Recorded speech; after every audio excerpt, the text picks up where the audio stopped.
지난 시간에 촬영을 마치고 제대로 촬영된다 확인하러 가는데 굉장히 긴장되더라고요. 이번에도 또 촬영이 끊기면 참 난감한 상황인데 다행히 안 꺼지고 촬영이 성공했습니다.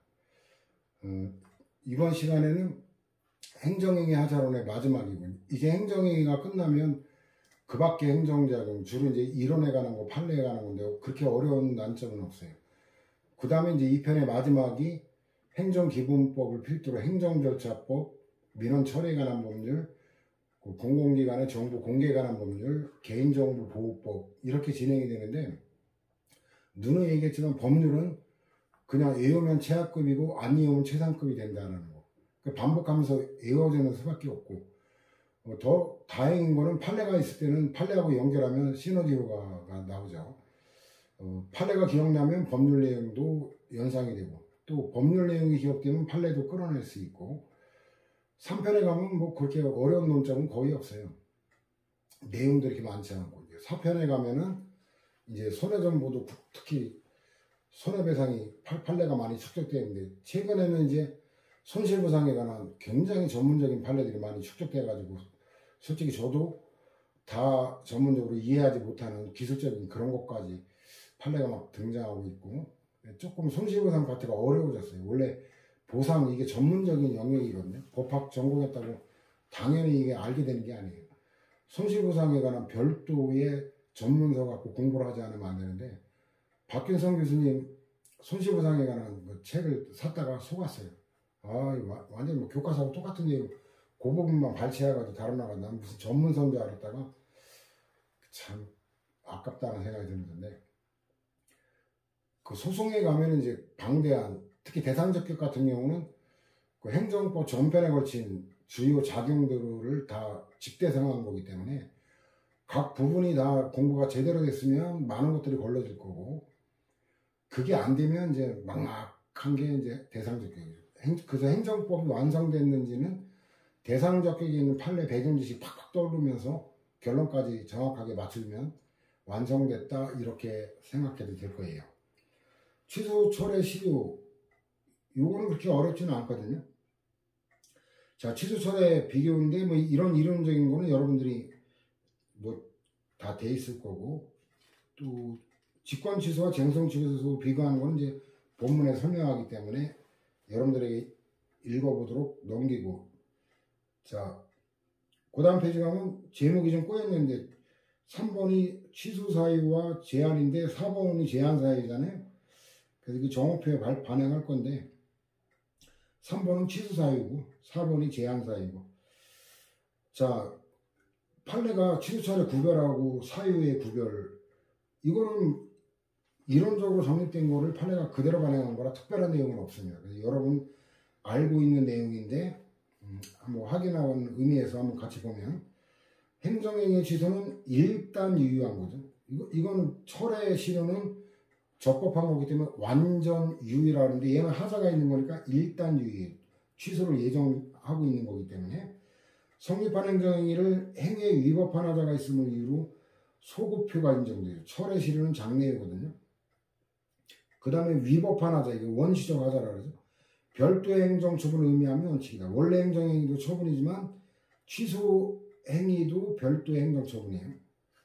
그래서 위법한 하자, 이게 원시적 하자. 자, 반면에 행정행위 철회는 적법요건을 구비하여 완전히 효력을 발하고 있는 행정행위를, 얘는 완전 유효라 그러죠. 일단 유효가 아니라 사후적으로 후발적 사유죠. 원시적 하자가 아니라 후발적 사유. 사후적으로 효력의 전부 또는 일부를 장래에 향해 소멸시키는 별개 행정처분이죠. 그래서 이 취소 철회는 별개 행정처분이지만 그 실효는 별개 의사표시를 요하지 않는 당연 소멸이거든요. 그래서 행정행위 취소 사유는 원칙적으로 행정행위 성립 당시에 존재하였던 하자, 이게 원시적 하자를 말하고, 철회 사유는 행정행위가 성립된 이후에 새로이 발생한 것으로 행정행위 효력을 존속시킬 수 없는 사유, 후발적 사유를 말한다라는 거고, 사회복지사업법상 관할행정청의 임시사선임에 하자가 존재하더라도 하자가 중대 명백하지 않은 경우 임시사임 처분이 있기 전까지는 임시사의 지위가 유효하게 존속한다. 당연한 거죠. 이게 취소가 있더라도 취소하지 않으면 유효하다라는 건 뭐 당연한 얘기예요. 제18회지만. 제한 사유는 개념 문제죠. 불가증력은 쟁송 제기가 불가능하다니까 쟁송 취소. 불가변력은 변경이 불가능하다. 변경은 행정청에 의한 취소 처리를 얘기하는 거죠. 그 다음에 직권 취소인데 부담적 행정위는 취소하면 수익적 결과가 되니까 자유죠. 수익적 행정위는 이거는 신익적 결과가 되니까 비교역량이라는 비례원칙이 적용되는데, 자, 요 행정기본법에도 그 비례원칙의 상당성에 관한 규정이 있다. 다만 다음 각호의 어느 하나에 해당할 땐 그러하지 아니하다. 거짓이나 그 밖의 방법으로 부정한 방법으로 처분을 받은 경우, 당사자가 처분의 위법성을 알고 있었거나 중대한 과실로 알지 못한 경우. 그래가지고 이거 신뢰구 원칙이 뭐예요? 이런 1, 2번이 귀책 사유죠, 한마디로. 그래서 이미 다 내용은 알고 있는 건데 이게 행정기본법의 규정이 있다라는 거죠. 그 다음에 마찬가지 관련 판례에 보면은 행정처분으로 국민이 일정한 이익과 권리를 취득했을 경우 종전행정처분에 하자가 있음을 전제로 직권으로 이를 취소하는 행정처분은 이미 취득한, 더구나 기득권이, 기대권보다 더 강한 게 기득권이거든요. 취득한 국민의 기준 이익과 권리를 박탈하는 별개 행정처분으로 취소된 행정처분에 하자가 있어야 되고, 또 취소해야 될 공익상 필요와 취소로 당사자가 있게 될 기득권과 신뢰보호 및 법률생활 안정의 침해 등 불이익을 비교결정한 후 공익상 필요가 당사자가 입을 불이익을 정당화할 만큼 강한 경우에 한하여 취소할 수 있고, 하자나 취소해야 될 공익성 그 필요성에 관한 증명 책임은 기존 이익과 권리를 침해하는 처분은 행정청에 있다. 왜냐하면 이 취소 사유가 있다라면 취소가 가능한 거고, 취소가 적법이라는 얘기니까 적법은 행정청에게 유리한 요건이죠. 누누이 얘기하지만 증명 책임은 누구한테 유리한지를 살펴보면 되죠. 입주계약 또는 변경계약을 취소하는 경우에도 마찬가지다라는 거. 제한되지 않는 건데, 아까 제한되지 않는 경우가 1, 2번 행정기법에 나왔죠. 위헌방지, 우월한 공익상 필요. 근데 행정기본법에는 우월한 공익상 필요가 규정이 없다는 거, 이런 거를 비교하면서 의미하면 외우기가 쉬워요. 수익자 귀책 사유는 이건 행정기본법에도 규정이 있죠. 자, 뭐 신뢰보호 때 봤던 그 판례 또 나오죠. 다만 이제 거기는 그 신뢰보호와 관련되는 거고, 여기는 이제 그 취소와 관계되는 거죠. 내용은 똑같기 때문에 넘어갑니다. 그러면 귀책 사유 지금 모를 사람 없죠. 근데 3번 판례는 조금 음미할 게 있는데, 행정처분의 성립 과정에서 뇌물이 수수되었다는 사유로 직권 취소하는 경우 직권 취소 예외가 인정되기 위한 요건 및 입증 책임에 소재인데, 행정처분의 성립 과정에서, 그러니까 이건 원시적 하자라는 거죠. 그 처분을 받아내기 위한 뇌물이 수수되었다면 특별한 사정이 없는 한 행정처분에는 직권 취소 사유가 있고, 상대방 측의 귀책 사유가 있기 때문에 신뢰보호 원칙도 적용될 여지가 없다. 다만 행정처분의 성립 과정에서 뇌물이 수수되었다고 하더라도 그 행정처분이 기속적 행정행위이고 그 처분의 요건이 충족되었음이 객관적으로 명백하여 다른 선택의 여지가 없었던 경우는 직권 취소 이해다. 왜냐면 이건 기속행위이고 요건 충족되면 취소해봐야 다시 발급해야 될 의무가 있기 때문에, 그죠? 다만 입증 책임은 이를 주장하는 측에게 있다. 이걸 주장하면은 취소가 안 되니까 걔한테 유리한 요건이잖아요. 그 다음 산업기능요원에 대한 복무만료 처분이 있은 후 산업기능요원 편입 처분을 취소할 수 있다.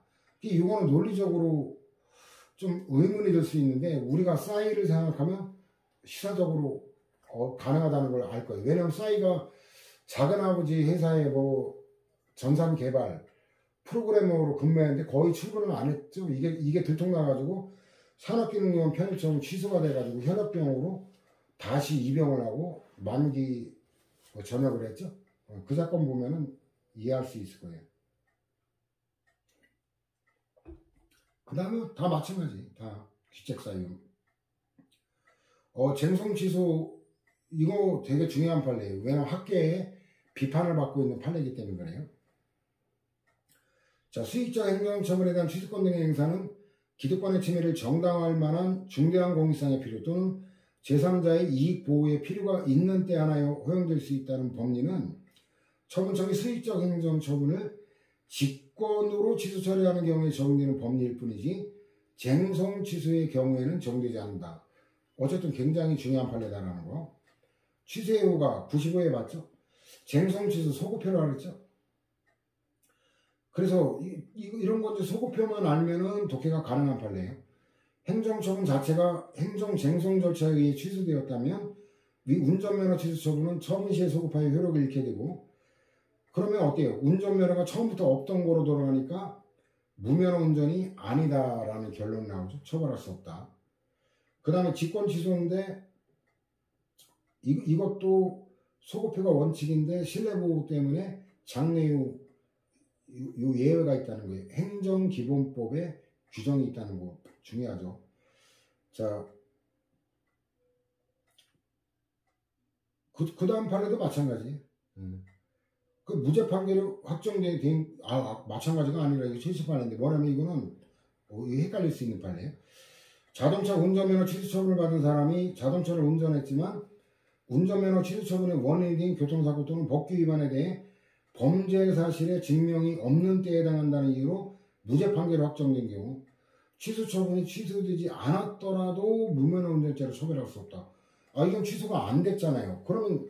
그러면 자동차 운전면허 취소 처분이 유효한 거죠?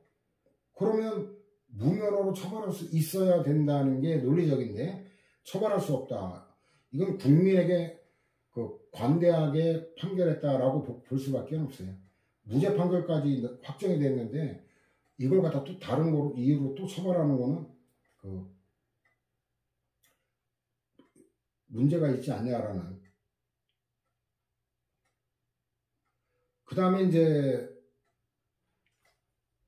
일부 취소, 일부에만 하자가 존재할 때 일부만의 취소 가능하다. 그래서 감액 경정은 금액을 깎아주는 거니까 당초 처분이 일부 취소죠. 그래서 이 일부 취소에 관한 건 지난번에도 한번 인용을 했었죠. 일부 취소 판결, 전부 취소 판결, 요거 판결에서 종합 정리할 거기 때문에 여기서는 요 정도로 넘어갈 거고, 취소야 취소인데 학설은 가볍게 보면 될 거고, 판례는 엄밀히 말하면 절충설이에요. 절충설. 엄밀히 말하면 절충설인데 교수들이 다 헛다리 짚고 있는데 뭐냐면 국민에게 불리한 건 안 된다. 국민에게 유리한 건 된다. 자, 우리는 그렇게 판례를 독해하면 더 쉬워요. 왜냐면 침입적 처분을 취소하면 국민에게 유리하죠. 그 침입적 처분의 취소는 유리한 건데 이걸 취소하면 국민에게 불리하죠. 안 된다라는 거예요. 이거는 새로 부과하라 이거. 현역병 입영 대상 편입 취소 이런 군대 안 가도 되는데 이걸 다시 취소하면 군대 가니까 불리하죠. 안 된다는 거. 그 다음 수익적 처분의 경우 이해관계인이 생긴 경우 광화권 취소의 취소도 안 된다는 거죠. 그 피고가 본권 취소 처분한 후에 원고가 1966년 1월 19일에 본권 광고에 대해 선처를 적법해함으로써, 자, 이게 취소다, 이게 이제 그 특허에도 봤지만 광업허가는 배타적 독점적이라 해서 동일한 광상 광부에는 딱 한 명밖에는 광업허가를 내릴 수밖에 없어요. 그래서 얘가 그 광업허가를 받을 때는 다른 사람에게 내릴 수가 없어요. 근데 이 광업허가가 취소되니까 이제 광업권자가 없으니까 이제 출원을 한 거예요. 근데 이건 우리가 또 배경 지식이 뭐냐면 특허에는 원칙적으로 선원주의가 적용이 안 된다 그랬죠. 허가에는 기속행위니까 되지만, 그런데 광업허가는 예외적으로 선원주의가 적용되는 거예요. 그래서 얘가 선출원권 권리 이해관계인이 생긴 거예요. 근데 이걸 갖다 취소해버리면 선출원권을 침해하니까 불리한 거 안 된다. 이럴 게 없죠. 근데 이사 취임 승인 취소를 취소하면 유리한 거죠. 이건 된다. 근데 엄밀히 말하면 이건 철회사이긴 하지만 대부분 교수들이 이걸 이거로 분류를 하기 때문에 취소나 철회나 갖고 논란이 되는 숙제는 없을 거예요. 결론을 알면 되는데 취소가 되냐 안 되냐, 이건 유리한 거니까 된다. 그렇게 독해를 하면 더 쉬워요. 그 다음에 철회인데 일부 철회, 이게 일반론이죠. 외형상으로는 겉으로는 하나의 행정처분이라 하더라도 분리가능, 이 가분성이죠. 가분성이 있거나 처분 대상의 일부가 특정될 수 있는 경우 일부 처리가 가능하다라는 거죠. 자, 그래서 이거는 이제 부당결금지 원칙에서 관련되는 내용들인데, 한 사람이 여러 종류의 자동차 운전면허를 취득하는 경우뿐만 아니라 이를 취소 또는 정지하는 경우에도 서로 별개의 거로 취급하는 게 원칙이다. 일부 철회가 원칙이다. 이 원칙은 흔들리면 안 돼요. 결과적으로 복수운전면허 철회가 가능한 사안이 많지만 원칙을 헷갈리면 안 된다는 거예요. 다만 취소 사유가 특정 면허에 관한 것이 아니고 다른 면허와 공통된 것이거나 운전면허를 받은 사람에 관한 것일 경우, 이것도 판단 표지 익혀서 해야 돼요. 여러 면허를 전부 취소할 수 있다. 이 사람에 관한 거일 때는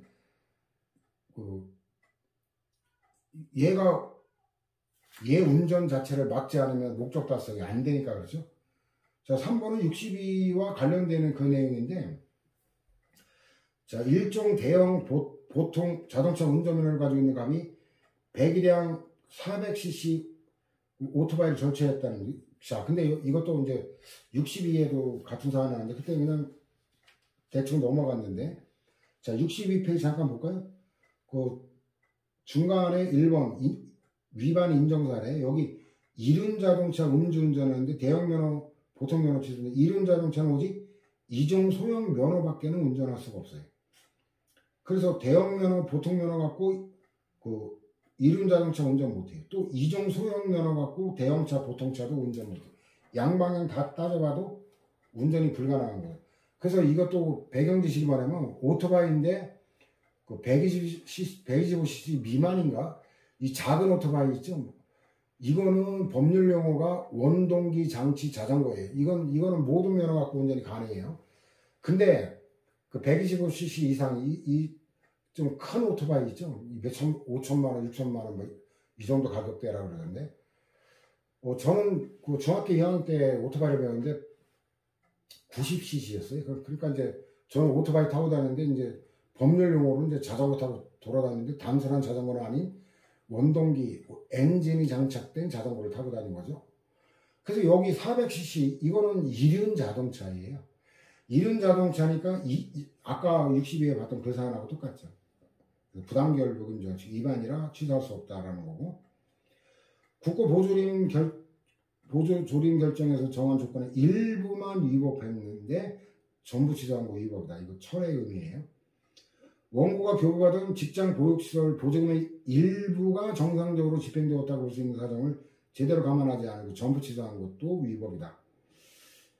그다음 철회권자 사인, 이건 처분청의 권한이지 감독청도 안 되고, 사인은 더 말할 것도 없어. 사인의 철회 청구가 인정이 안 돼요.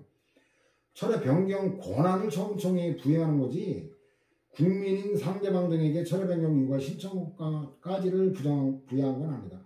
그래서 철회 청구한 걸 거부한 거 거부 처분이 아니다라는 논리로 가겠죠. 근데 예외적 인정, 이건 아닐 수가 없죠. 건축주가 토지 소유자로부터 토지 사용 승낙서를 받아 토지 위에 건축물을 건축하는 대물적 성질의 건축허가, 이거 허가 때 맞죠. 대물적 성질의 거니까 그 사람에 관한 거는 형식적 심사만 가능하다는 거죠. 착공에 앞서 건축주의 기책 사유가 해당 토지를 사용할 권리를 상실한 경우 토지 소유자가 건축허가 철회를 신청할 수 있고, 왜냐면 얘는 이제 어때요? 토지 소유권자니까 권리가 있죠. 권리가 소유권이란 권리가 있기 때문에 건축허가 철회를 신청할 수 있고, 토지 소유권을 완전하게 행사하려면 건축을 막아야 되니까, 그죠? 그래서 이거는 토지 소유권이라는 권리가 있기 때문에 뭐 굳이 외우지는 않아도 해석이 가능하겠네. 그 신청 거부한 행위가 항고소송 대상이 된다라는 거죠. 자, 이제 법적 근거에 관한 건데 판례 보면은 이 의미가 없어졌어요. 왜냐면 이 철회 사유가 행정기본법에 법적 근거가 있기 때문에 이제는 이제 저런 의미가 없어졌죠. 근데 뭐 당분간 출제될지도 모르니까. 자, 행정행위라는 처분청은 비록 처분 당시에 별다른 하자가 없었고 이러면 취소 사유가 아니다라는 거고, 처분의 취소인데 학문적으로는 철회가 되는 거고, 별도의 법적 근거가 없다 하더라도 원래의 처분을 존속시킬 필요가 없기 때문에 사정 변경이 생겨, 이게 철회 사유죠. 또는 중대한 공익상 피해가 발생한 경우에는 효력을 상실케 하는 별개 행정행위로 취소할 수 있는데, 자, 이제는 행정기본법에 법적 근거가 있다는 거 반드시 알아야 돼요. 행정처분 적법한 처분이 다음 각호의 어느 하나에 해당하는 경우에는 그 처분의 전부 또는 일부를 장래를 향하여 철회할 수 있다. 그래가지고 옛날에 이 법률이 제정되기 전에도 철회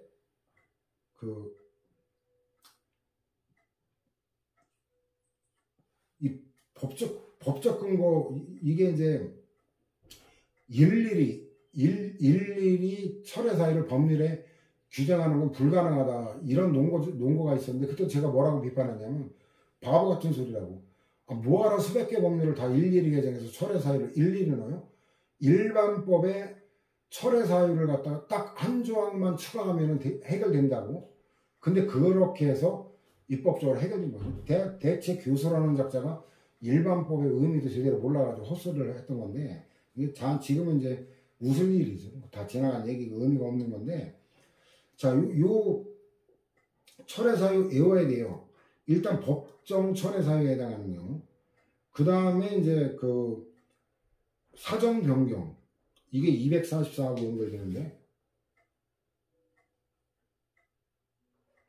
244의 맨 밑에 보면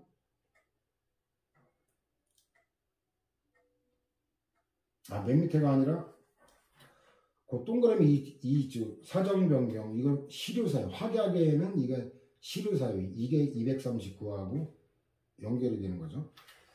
행정행위 때는 이 사정 변경이 철회 사유인데 확약에는 실효사유다. 그거 안 외우면 헷갈리기 때문에. 그 다음에 중대한 공익상 필요, 사정 변경, 중대한 공익상 필요. 이게 학설 판례에서 거론했던 거 다 그대로 반영된 거잖아요. 내용은 특별할 건 없어요. 그래서 행정기본법이 있지만 법령의 철회 사유에 관한 명시적 규정이 있는 경우 이거 이외에는 안 된다라는 거죠. 도로외의 곳에서의 음주 측정 거부 등에 대해 운전면허 취소 중 지분을 부과할 수 없다. 이거는 법률에 도로에서 운전한 것만 이거 할 수 있다고 돼 있기 때문에 그런 거예요. 도로가 아닌 것은 법률에 규정이 없기 때문에 안 된다라는 거. 그 다음에 이제 후발적 사유, 사정 변경, 이런 건 의미가 없죠. 그 다음에 상대방의 의무 위반이 있죠. 자, 요거를 음미해야 돼요. 왜냐면 행정기본법에는 이 의무 위반, 이게 없잖아요. 그래서 행정기본법에 이런 거 슬쩍 끼워 넣으면 그거 외우지 않으면 당할 수밖에 없다는 거 미리 주의해야 될 거고.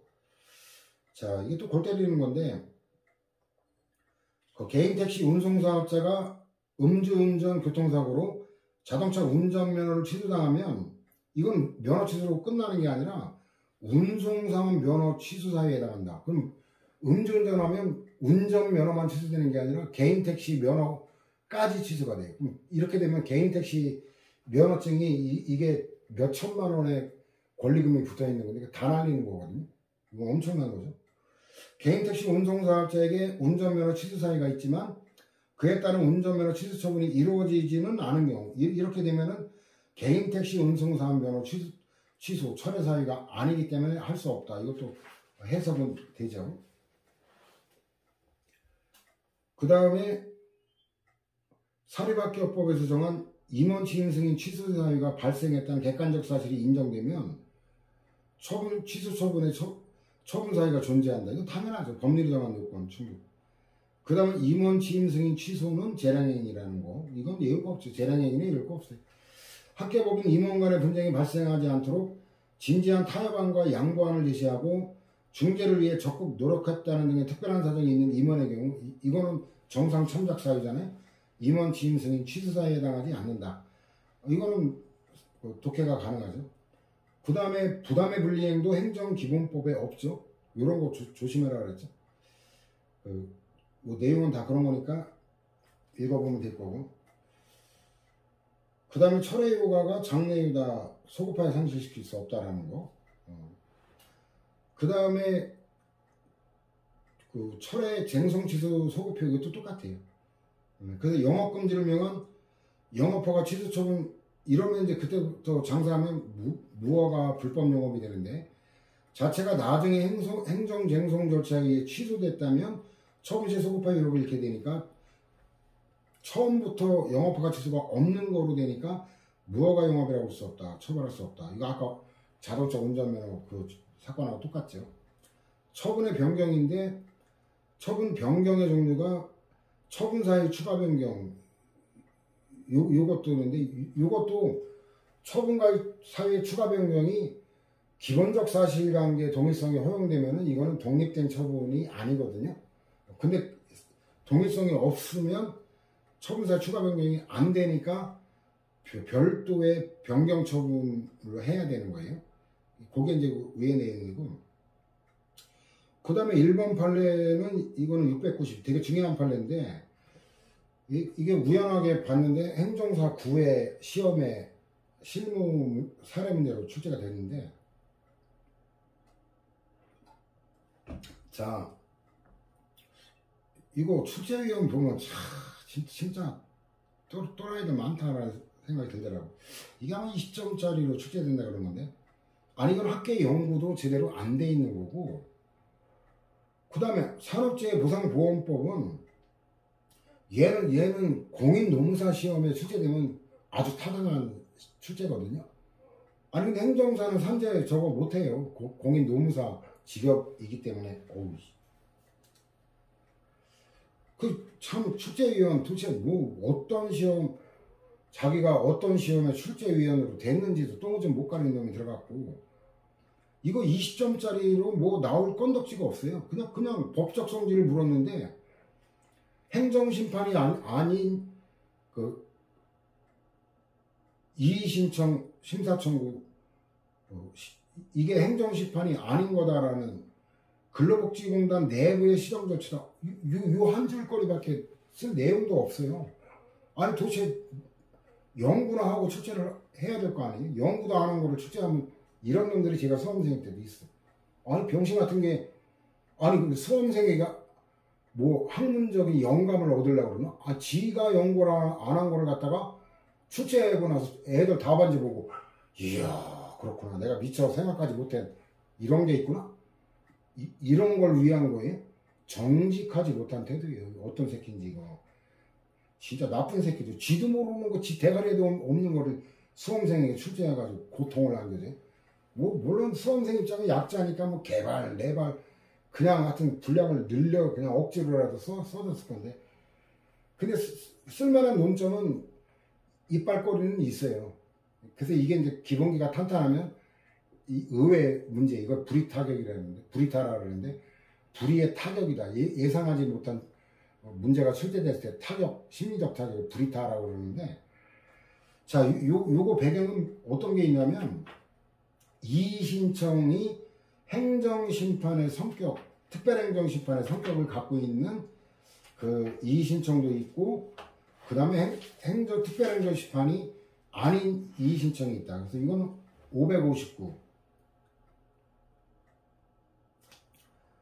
559하고 690하고 연결돼요.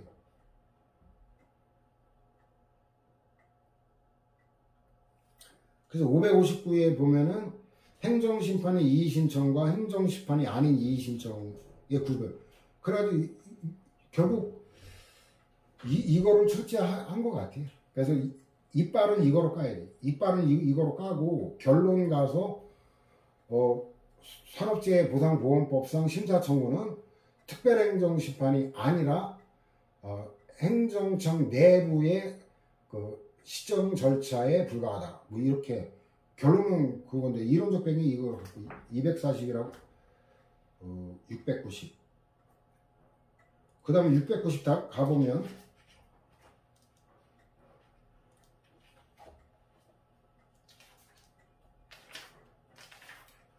690에 가면 그 제한적 긍정설이 있어. 그 1번 판례 이 여러 군데 관련되어 있네.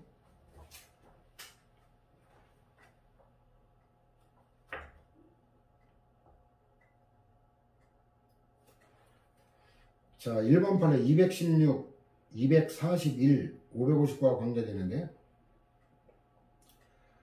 자, 행정처분 취소 소송에 있어서는 실질적 법치주의와 행정처분의 상대방이 국민에 대한 신뢰보호라는 견지에서 처분처분 당초의 처분 사유와, 자, 이게 핵심이죠. 기본적 사실관계지 법적인 게 아니에요. 기본적 사실관계에 있어서 동일성이 인정되는 한도 내에서만 새로운 처분이 아니라 처분 사유예요.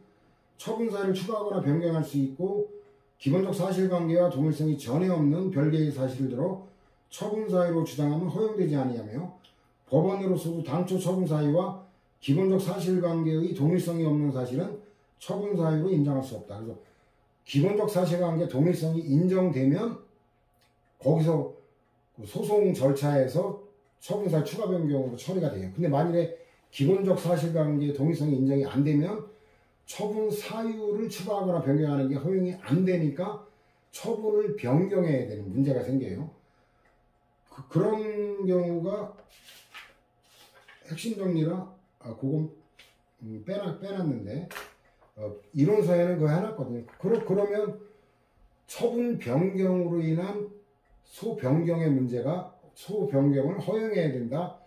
이런 논의로 연결이 돼요. 핵심 정리라고 빼놨는데, 그리고 이와 같은 법리는 6번 판례 보면 항고소송에서 행정청이 처분의 근거 사유를 추가하거나 변경하기 위한 요건인 기본적 사실관계의 동일성 유무의 판단 방법 및 법리, 좀 전에 1번 판례 본 거, 이거는 소송만이 아니라 행정심판 단계에서도 적용된다.